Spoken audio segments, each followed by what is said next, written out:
Sánchez Ortega. Lisa, buen día, bienvenida, ¿cómo estás? Muy buenos días, ¿cómo están? Gran gusto verte, ¿cómo estás? Muy bien, muchas gracias. ¿Cómo Jan? Buenos días, Carmen, Lisa, ¿qué Buen tal? día, ¿cómo están los dos? Veníamos aquí estábamos comentando la entrevista que sostuvimos hace un momento con el comisionado para la búsqueda en la Ciudad de México.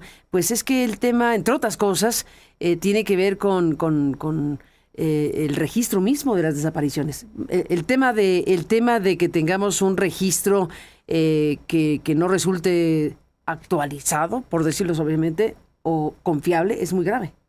Sí, Carmen, Lisa, desde hace años se viene hablando de los problemas que tiene este registro público, se puede consultar en línea.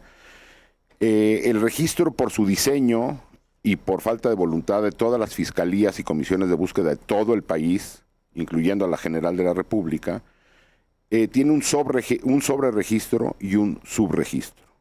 Es decir, hay un sobreregistro que es al único que se refirió el comisionado, es decir, personas que ya fueron localizadas, que siguen reportadas como personas desaparecidas, pero hay un brutal subregistro por múltiples razones, entre ellas que las fiscalías, de manera perversa, diría yo, decidieron dejar de mandar información. Y doy ejemplos de 2-3 estados. Jalisco tiene 4 años que no sube información. Punto, se acabó. Porque no. Cuando le reventó la crisis al Faro, ya cuando era insostenible, siendo el estado con más desaparecidos en el país, decidió simplemente no registrar. Entonces, si uno en la página, en el portal que es público, grafica Jalisco, pues va a haber una gráfica donde hay un ascenso brutal en los últimos años y en los últimos 4 ya no hay muy poca información. Otro ejemplo, Ciudad de México, ahora que el comisionado decía que está mal y le preocupaba el sobreregistro, pues habría que preguntarle a la Fiscalía de la Ciudad de México cuándo va a actualizar la información anterior a 2018. No hay información. Uf. Es decir, en la Ciudad de México, según lo que uno puede graficar, las desapariciones empezaron de manera ya grave, en cifras ya alarmantes, en 2018. Antes no hay datos. Hay muy poca información. Otro ejemplo, Sinaloa. El periódico El Noroeste ha hecho un gran trabajo haciendo un comparativo entre esa información que está en la base de datos con solicitudes de acceso a la información directamente a la Fiscalía. Y no cuadra la información. La Fiscalía tiene mucho más carpetas de investigación abiertas, es decir, reportes, que lo que está reportado. Es decir, de lo que informa la propia Fiscalía. Exactamente. Entonces, lo que tenemos no informa lo que tiene, punto. Lo que tenemos es una cifra, pues ni siquiera de referencia, porque no es muy mala la información que está ahí por falta de voluntad. Y luego el comisionado hablaba de que hay todos los esfuerzos y hay la voluntad y las líneas de investigación. Pues vamos a ponerle cifras. En el registro hay 133,000 personas, poco más de 133,000 personas que permanecen desaparecidas. Habría que sumar a las que fueron encontradas con vida o sin vida, de las cuales hay 372 o 73 sentencias. 133,000 casos, 300 sentencias, casi 400 sentencias. Ese es el porcentaje de eficacia de las fiscalías de todo el país. Entonces me parece que es un tema, y hoy en el aniversario del caso Ayotzinapa, donde hacíamos el recuento, Lisa y yo, antes de entrar al aire, nada más veamos dónde están los últimos encargados de estas investigaciones. Son 3 sexenios ya, o sea, 3 gobiernos. 3 gobiernos. El primero está en prisión domiciliaria. Murillo de los Cara. fiscales del de caso. los fiscales del caso. Murillo Cara, procurador. Uno de sus encargados de investigación está prófugo en Israel. Tomás Herón. El siguiente está huido en los Estados Unidos por persecución del propio gobierno y las Fuerzas Armadas. ¿Sí? Omar Gómez Trejo. Está fugado del país, temiendo por su seguridad. Y el siguiente fue despedido por inepto porque no hizo absolutamente nada. El fiscal del caso. El fiscal del caso. Y bueno, pero Claudia Sheinbaum nos dice que hay que tener paciencia y que verdad y justicia. En un caso de 43 personas desaparecidas, el caso que probablemente en la historia de este país ha tenido más recursos para ser investigado y no se da con los responsables. Y recordemos por ahí la investigación, el reportaje periodístico de John Gibler, que estuvo incluso en esta mesa, sí, que habla de una reunión donde ya en el sexenio, o sea, si primero pasamos por la verdad histórica de Peña Nieto, pues después tuvimos la verdad histórica de Andrés Manuel López Obrador, acordada en un desayuno entre Alejandro Encinas, el expresidente Andrés Manuel López Obrador, el exministro Arturo Saldívar, y por ahí creo que había alguien más, ya no recuerdo, donde determinaron qué hacer con el caso, pero nunca resolverlo. Entonces, incluso, y con esto le paso la palabra a Lisa, cada semana Omar García Harfuch presenta en la mañanera su reporte de homicidio, de delitos de alto impacto. Bueno, la desaparición aparentemente para este gobierno no es de alto impacto. Reportan robo de vehículo, por ejemplo, pero no reportan desapariciones. Lisa. Pues un colofón breve, porque a esta exposición magistral que hace Jacobo hay poco que agregarle, pero yo lo que diría es, no solo estamos hablando aquí de una desidia o de una falta de la autoridad para poder con celeridad, con verdad, con información, con datos, acceder o permitir el acceso a la justicia de las víctimas indirectas y sobre todo el derecho a la verdad de lo que sucedió con las víctimas directas de desaparición, sino que también, y esto debería, ¿no?, alguien adentro del gobierno ver si de pronto les interesa, también el hecho de que los datos no existan impide la propia evaluación de la efectividad de la política pública de seguridad y de justicia. ¿Por qué? Porque todo el tiempo hemos estado envueltos en esta guerra de cifras sobre si los homicidios efectivamente llevan una reducción del 25%, no llevan una reducción. Nos hemos metido a ver otras categorías de muertes violentas y aparentemente la política de seguridad se sigue midiendo con un barómetro de homicidio y punto, cuando otros fenómenos concurrentes, precisamente como el de desaparición, en realidad pues te arrojarían una realidad muchísimo menos halagüeña y a lo mejor quizás pues mejores explicaciones de qué es lo que está sucediendo, no solo en términos de lo que sirve y no sirve de la política pública, sino también, Carmen, y eso es algo que hemos insistido muchísimo desde las organizaciones de la sociedad civil, cuál es el efecto de la política pública en el ecosistema criminal. El informe del relator especial sobre desapariciones justamente dice que la estrategia de seguridad de guerra contra las drogas que llevó a la paramilitarización de las organizaciones criminales también llevó a una decisión racional de parte de los actores criminales de incurrir en la desaparición, precisamente para minimizar los riesgos de ser investigados, procesados y sancionados por homicidio, por lesiones o por otros delitos en donde la víctima quedara viva o muerta y encontrable, ¿no?, que los de alguna manera los delatara o incrementara su posibilidad de ser presentados a la justicia. Si nosotros seguimos negándonos la oportunidad como país de tener esas fuentes confiables de información que permitan esa evaluación, vamos a seguir metidos en esta espiral de violencia con el fenómeno concurrente que hemos discutido hasta la saciedad en esta mesa de un Estado que se niega a investigarse a sí mismo por las propias implicaciones que tiene en la gestión de la actividad criminal, en la gestión de las violencias y en la gestión de los pactos selectivos de impunidad. Pues ahí está este tema importantísimo, sin duda, y bueno, pues en especial en esta fecha conmemorativa de este 11 aniversario del caso Ayotzinapa, bueno, pues todo esto tiene un impacto muy, muy relevante. Estamos a la espera de ver cómo se desarrolla el lunes y martes las audiencias públicas para el tema de la ley de amparo.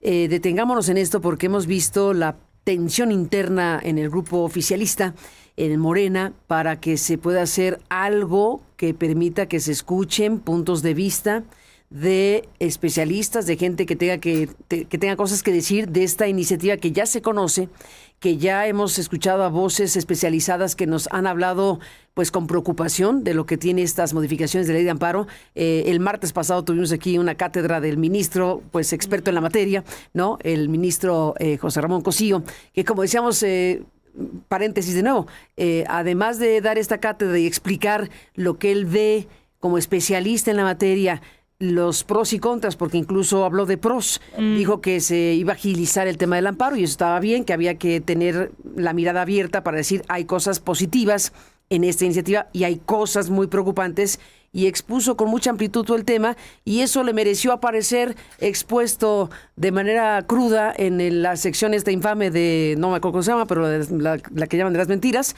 de la Presidencia de la República, poner como mentira el análisis la crítica, el punto de vista, y ponerle la palabra mentira me parece un despropósito monumental. Parte de lo que ocurre en estos tiempos que nos toca vivir. Pero bueno, punto y aparte, estamos a la espera de esto. Lisa, ¿qué me dices? Pues sí, se anunció Consultas públicas. Después de muchísima presión sobre el grupo parlamentario mayoritario, responde el Senado de la República diciendo, acá hay un acuerdo sobre el cual vamos a acceder, ¿no? Como si fuera esto en realidad una prebenda. Sí, ¿no? les haremos el favor de escucharlos. Exacto, del poder político para discutir una cosa pues de trascendencia muy, muy importante para el país, en el marco no solo de la reforma propia, la ley de amparo, sino cómo se inserta esa reforma en el marco de todas las demás reformas que se han ido aprobado, incluso a la propia ley de amparo desde el año pasado, y dice, habrá, ¿no? cierta escucha, saca una circular el miércoles por la tarde diciendo convocaremos a esto. La fecha límite de inscripción, por cierto, es hoy, en 48 horas, y dentro de esa circular se dice, habrá la dirección de un portal electrónico en donde la gente se tendrá que inscribir, y esa misma circular no tiene la dirección del portal electrónico donde inscribirse, de manera que quien lo logre, pues será, ¿no? digamos, un acto heroico para poder ir a discutir uno de los temas centrales de... Hablar 5 minutos. Sí, claro. De la defensa... Que te respondan 3. Nada más. Sí. Sí, digamos, como a ver cómo se está reduciendo. Una sola vez, no es un diálogo. No. Es una exposición, los que alcancen a llegar y pueden ser, es una exposición de 5 minutos y párale.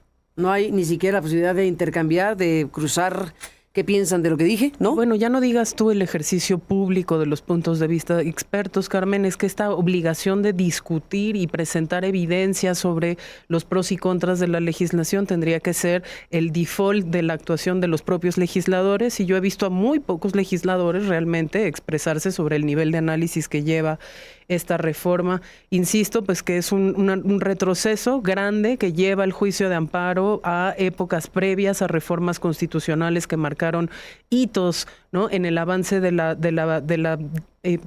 defensa, digamos, o de la ampliación de la posibilidad de utilizar el amparo como un mecanismo de defensa de derechos humanos y no solo como un mecanismo de protección del ciudadano frente a los abusos de autoridad y los actos de autoridad cometidos por las instituciones del Estado.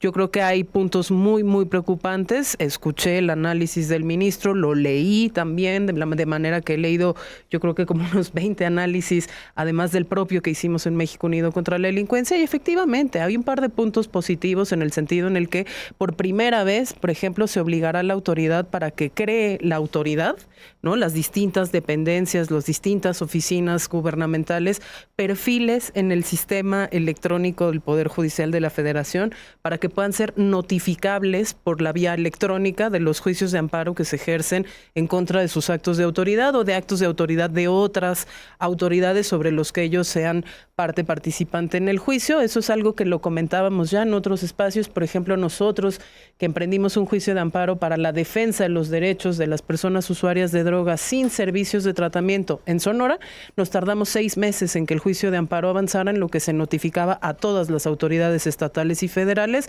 por la vía de la presentación física de un actuario con un oficio que pudiera recibir a alguien en las oficinas. Entonces, eso, por supuesto que es un punto positivo, y por supuesto que es una obligación que se debe celebrar, el hecho de que en el 2025 las autoridades creen perfiles electrónicos donde sea más fácil notificarles.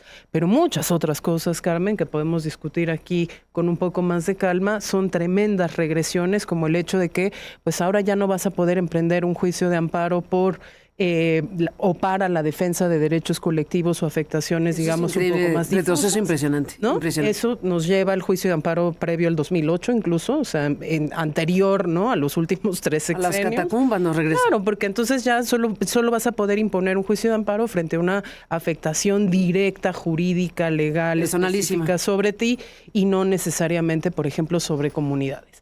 Y muchas otras, pero digamos, dejo que aquí mi querido Jacobo pueda intervenir también. Sí, Carmen y Lisa, me parece que esta reforma es un oxímoron en sí mismo. Es decir, por definición... Dinos qué es un oxímoron. O sea, una frase que se contradice a sí misma al interior de la frase. Se ha dicho que esta reforma es una reforma a la ley de amparo pro autoridad. Uh-huh.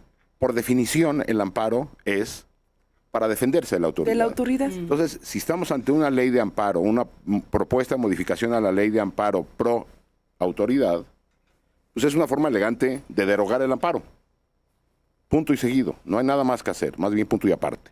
Ahora, si a esto le sumamos, hay que verlo en su totalidad, como decía Lisa, es decir, tenemos una reforma al Poder Judicial, tenemos las reformas de la esta también es una aberración de la supremacía terrible. Inimpugnabilidad constitucional. No, es que eso ya está decir, aprobado. Eso como si el Congreso fuese, vamos, infalible. El Rey Sol. Ni el Papa. Nada, dije. Ni el Vamos. Papa. Entonces, lo que tenemos es el cierre definitivo. Me parece que con esta última reforma están cerrando la puerta por dentro. Ya. No hay ninguna herramienta que tenga la ciudadanía para defenderse de actos de autoridad. El ministro de Cosío hacía algunos ejemplos en la entrevista que le hiciste y me parece que son muy claros. Es decir, las decisiones administrativas de la autoridad, entiéndase estas, por ejemplo, la Unidad de Inteligencia Financiera, el SAT, o algo que pasó muy desapercibido en casi todos los análisis, incluso la posible revocación de concesiones a medios de comunicación, que es una decisión administrativa, no podrá ser defendida ante la autoridad, ante una autoridad judicial. Imagínate. Entonces lo que tenemos es una concentración absoluta del poder desde el Ejecutivo, con todas estas normas que se han ido creando y construyendo, que ya no nada más, porque sí yo sigo escuchando voces de que Claudia Sheinbaum se intenta desmarcar y es distinta. Bueno, pues esta última ya es de ella, no es plan C. Es decir, la arquitectura legal que estamos teniendo ya es quien siga creyendo que vivimos en democracia. No hay democracia sin división de poderes, no hay democracia sin defensa del ciudadano ante la autoridad. No existe eso. Lo que tenemos es el cierre de toda posibilidad legal y jurídica de defensa de la ciudadanía. Y a eso le sumamos la militarización y, como decías ahora, al exministro Cosío, o al ministro en retiro, José Ramón Cosío, se le dijo que es mentira una opinión. Bueno, Alfredo Figueroa, que por cierto me acaba de escribir diciendo que el otro que estuvo en el desayuno era Adán Augusto, es decir, se te olvidó Adán Augusto, en aquel desayuno nada más. Aquel desayuno histórico, sí. Sí, fue un desayuno de barredora eso. Adán Augusto, Saldívar, AMLO y Alejandro Encinas. El tema Ayotzinapa. Y ahí, bueno, regresando a esto. Gracias, Figueroa. Alfredo decía en la mesa del miércoles acá, de que por las opiniones de los consejeros del INE se les intentó hacer una investigación por hacer su trabajo, por dar su opinión técnica, jurídica sobre una situación. Pues ante lo que estamos es ante un poder que va a poder criminalizar la opinión y aplicar medidas sin manera de defenderse por la pura voluntad del Ejecutivo y de las distintas áreas del poder de la presidencia, y esto se replicará seguramente en los estados. Bueno, pues con esta reforma creo que lo que hacen es, repito, cerrar la puerta por adentro. No hay manera ya de defensa del ciudadano y de las colectividades, y lo podrán decir que lo están haciendo apegado al marco de derecho. Pues el proceso que se está perfilando apunta nuevamente al fast track, ¿no?, que ya hemos vivido en este país, porque en la tensión que hay interna entre los senadores hubo quien logró finalmente que se tuviera estas audiencias públicas en la dimensión que vayan a ser. Pero también hay una presión para que se dictamine el día siguiente, para que de inmediato de las audiencias... La pregunta es, ¿cuál es la prisa? Pues, ¿cuál es la prisa? Entonces, el tema aquí es, imagínate que se hagan las audiencias, pues se van a hacer las audiencias, ¿no? Ya los que se hayan apuntado, los que se hayan registrado, y el lunes y martes serán las audiencias en el Senado de la República. Si dictamina al día siguiente, pues es una patraña. Si lo hacen así, si efectivamente dictaminan de inmediato, pues ¿en qué momento los senadores revisaron lo que se dijo ahí, evaluaron los puntos de vista que se expresaron en esos días por parte de quien haya podido asistir o haya decidido asistir? pues tiene que haber un proceso para ver qué dijeron las personas, se analiza, se evalúa, se revisa si se puede modificar la iniciativa para hacer un dictamen. En fin, si lo hacen de inmediato, pues entonces querrá decir que es un show. Absolutamente, como lo hemos visto. Si lo hacen después, si lo analizan y lo revisan, bueno, alguna otra cosa será.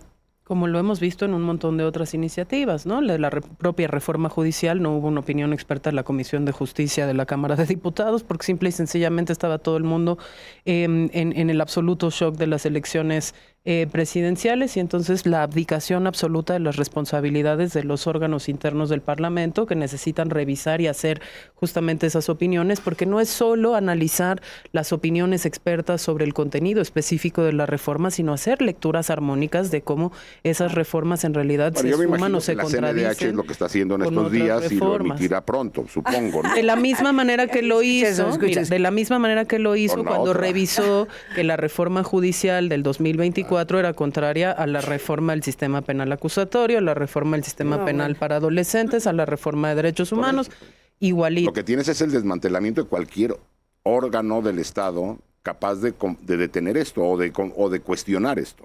Claro, pero bueno, yo creo que la ciudadanía también en este momento necesita escuchar, digamos, otra cosa, ¿no? Parte del análisis que se ha hecho en estas mesas, en este espacio y en otros, es la restricción de la posibilidad de un ciudadano de defenderse frente a un abuso de poder, a un abuso de autoridad por parte de alguna entidad gubernamental, sea local, sea federal. Pero lo que no se ha dicho también es, como en este oxímoron que tú mencionas, Jacobo, de que esto es una reforma pro Estado, también hay elementos preocupantes de difuminación de las responsabilidades sobre los funcionarios públicos, porque hay todo un apartado en donde dice, bueno, supongamos que todo va a estar 10 veces cuesta arriba, ¿no? Entonces, como ya dijiste tú, Carmen, ahora va a ser mucho más difícil iniciar un juicio de amparo, porque por la parte de interés legítimo, híjole, ya te van a empezar a desechar un montón de cosas, ¿no? Y probablemente sea todavía más difícil que tú logres una impugnación de admisibilidad en un tribunal colegiado. Pero supongamos que lo logras, porque eres brillante y eres maravilloso y los jueces se tomaron perfectamente su trabajo a rajatabla y te van a admitir el amparo. Luego, ¿no? Ofrecen todas las pruebas, los mismos jueces te otorgan a ti la razón y te dicen, procede este amparo, deténgase esta acción gubernamental. Y resulta que el gobierno va a poder hacer dos cosas, Carmen. La primera es que va a poder argumentar una imposibilidad material para cumplir con la sentencia. Imagínate. Entonces, si por algo no tiene el marco jurídico, el presupuesto, el personal, el material, el tiempo, momento, etcétera. No especifica qué sería. Podrá argumentar que tenía la imposibilidad material de cumplir con la sentencia y entonces podrá incurrir en incumplimiento de la sentencia. Y la segunda cosa que va a poder hacer la autoridad es que después va a poder decir, bueno, como no la cumplí, múltame. Y entonces desde los juzgados se emitirán multas. Pero esas multas que antes la tenía que enfrentar el funcionario titular de la oficina que resultaba responsable, pues ahora lo va a cargar el erario. Entonces, nuestros impuestos se van a poner al servicio tan grande para incumplir, ¿no? Claro, de las multas del gobierno. La multa es barata porque no la va a pagar yo, la va a pagar el erario. Y bueno, pero además son menos derechos para los contribuyentes que terminan pagando con esos impuestos la posibilidad de que la autoridad incumpla una sentencia y pague la multa. Yo quisiera terminar la historia que está contando Lisa. Después de que ocurra eso, es muy probable que aquel juez o jueces que hayan dado el amparo sean revisados por el Tribunal de Disciplina. De la disciplina. Y entonces digan, este señor no actuó apegado al interés del pueblo. Se atrevió a darle un amparo a alguien en contra de la autoridad. ¿Cómo es esto? Porque viene también en la ley, que los amparos no se podrán dar en contra del orden público. Definido como... ¿Definido qué? ¿Y qué es el orden público? Pues está muy mal definido en nuestro sistema jurídico, precisamente porque cualquier interpretación cabría ahí. Por ejemplo, ¿no? El Tren Maya, pues como el pueblo tiene derecho a la movilidad, ¿no? Entonces detener el Tren Maya podría ir en contra del orden público. Y aunque efectivamente está en la ley y ese tipo de cosas existían de alguna manera en la jurisprudencia, lo que creo que es muy importante recalcar acá, Carmen, es que la autoridad, en este caso el poder legislativo, legislativo, a través de una iniciativa presidencial, está optando por los criterios más restrictivos que existían en esa jurisprudencia para dejarlos en blanco y negro, lo que limita mucho las posibilidades, otra vez, de que los jueces puedan hacer una interpretación de la ley, que es una de las funciones principales de la persona juzgadora, ¿no? O sea, para eso existen las personas juzgadoras, para aplicar la ley, pero también para saber interpretarla. A mí me preocupa de algo que he estado escuchando en medios del oficialismo tratando de defender esta iniciativa. Cuando se les cuestiona sobre la restricción al derecho individual, a la garantía del derecho, de los derechos individuales, y ya cuando no hay manera de salirse de ahí, bueno, primero empiezan a usar ejemplos de que, bueno, es que el amparo ha sido motivo también de abuso por algunos. Sí, sin duda. Sí, pues sí, pues todo junto. Pero es lo mismo, es decir, que ¿esto se arregle, lo resuelve o lo agrava? Exactamente, que se arregle eso. En el Poder Judicial había corrupción, sí, pero esta reforma pues no va en ese sentido. Pero esa es la argumentación. Pero una vez que ya se quedan sin esos argumentos, cuando se les dice, bueno, pues entonces arreglen eso, pero no restrinjan derechos de manera pareja, lo que dicen es de que tenemos que entender que este gobierno o este movimiento vela más por los derechos o el interés colectivo que el interés individual. Es decir, nada más que habría que cambiar la pregunta, es decir, lo que están buscando es más bien el interés colectivo entendido por ellos mismos como ellos, representantes únicos y legítimos de ese pueblo etéreo, en contra de los derechos de las personas, de la ciudadanía. Entonces, me parece que ya es abierto lo que están diciendo. La democracia entendida como una mayoría que respalda un movimiento que es el único representante legítimo de ese pueblo, y todo lo que haga a partir del segundo 1 después de la elección es en favor de ese pueblo, porque son ellos. Los elegidos. Los elegidos y los únicos representantes, y entonces que la gente se aguante. Nada más le gana la democracia que eso, ¿no? Pues no hay nada, pero yo creo que esa es la tensión que hay en el mundo. Sí, es decir, a ver, ve lo que está pasando con Trump. Pues tienes por un lado eso, y a los Orban y a los Erdogan y a los... ¿Pero de qué estás hablando? Por todos lados, incluso a los Bukeles y por todos lados hay esto. Y por otro lado, la democracia entendida como un sistema político que garantiza contrapesos, derechos, libertades. División de poderes. División de poderes. Pero entonces el argumento que se está usando, ya lo escuché en varias mesas con distintos distintos personajes de Morena, diciendo lo que estamos buscando es fortalecer al Estado, que es el legítimo representante del pueblo. Punto. Bueno, pues eso se acerca mucho. El Estado no es el gobierno, o el gobierno no es el Estado. El gobierno es el Estado. Punto número 1, pero punto número 2, una de las funciones más básicas de la democracia es contener precisamente la capacidad del Estado mismo de abusar de su propio poder, es decir, lograr la intervención moderada de los poderes del Estado para resolver la conflictividad social y dar salida a las tensiones políticas. Esa es como una definición muy básica de para qué se inventó la democracia, con sus pesos y contrapesos y con su división de poderes y con su representatividad, que no es la representatividad única de la mayoría, sino también de la pluralidad y de la diversidad de la composición social. Pues ahí está el tema. Veremos qué pasa la semana que entra, veremos qué tipo de audiencias públicas se dan, veremos qué personas se inscribieron, a qué personas se invitaron, porque a unas van a invitar y a otras se van a inscribir. Entonces veremos el proceso que tendrá lugar de aquí al próximo lunes. Empezarán a las 9 de la mañana con estas audiencias públicas, de las cuales estaremos hablando para ver qué pasa ahí. Y veremos qué rapidez tienen para dictaminar. Y veremos qué tanto se atendió o no lo que se diga en lo que está por suceder, y todo estará en curso de información. Así que a los dos, gracias por estar aquí. Lisa, gracias por estar aquí. Muchísimas gracias. Gracias, Jacobo. Gracias, Carmen, buen fin de semana. ¿Vieron el discurso de Netanyahu?